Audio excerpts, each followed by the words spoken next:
后来继续来看，这是有袂少的台湾人到日本来游览，拢真爱买日本的便药啊。有药师来提醒民众都要注意，其中有一款感冒药啊，大正百宝能，讲这日本这成分有可待因，含量高达8毫克，已经超过一般会当服用的剂量。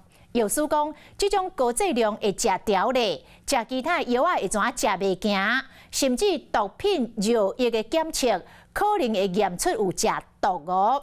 另外有一款叫做 EVE 的止痛药啊，因为含镇定剂的成分，过去就民众食咧出现着血小板低下的不良的反应。医师是来呼吁着民众食日本这便药啊，爱谨慎。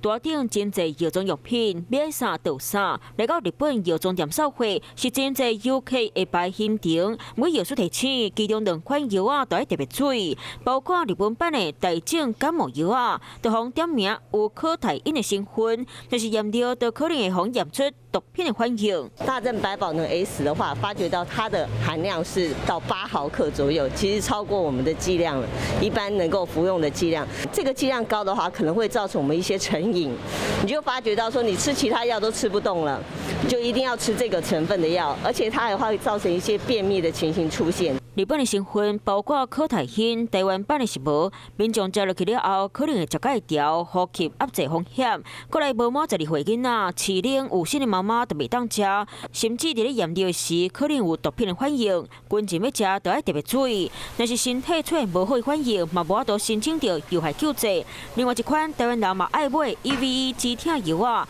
虽望添加无水咖啡因，会当改善头壳痛症头。不过这款药啊有镇静剂，这个成分台湾约未核准使用，食落去了后可能会出现无好的反应。这个成分叫阿利赖索 propyl acetylurea， 这种成分的话就要蛮注意的，它有一些轻微的镇定作用。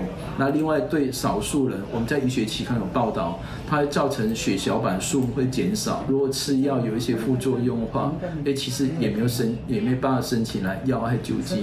医师提醒，民众若是严重到，大家拢爱靠 EVE 才当改善头壳痛的情形，表示病甲真食力，爱紧去互医生看。当时去国外买药啊，嘛拢爱特别注意成分，可袂食甲身体害去。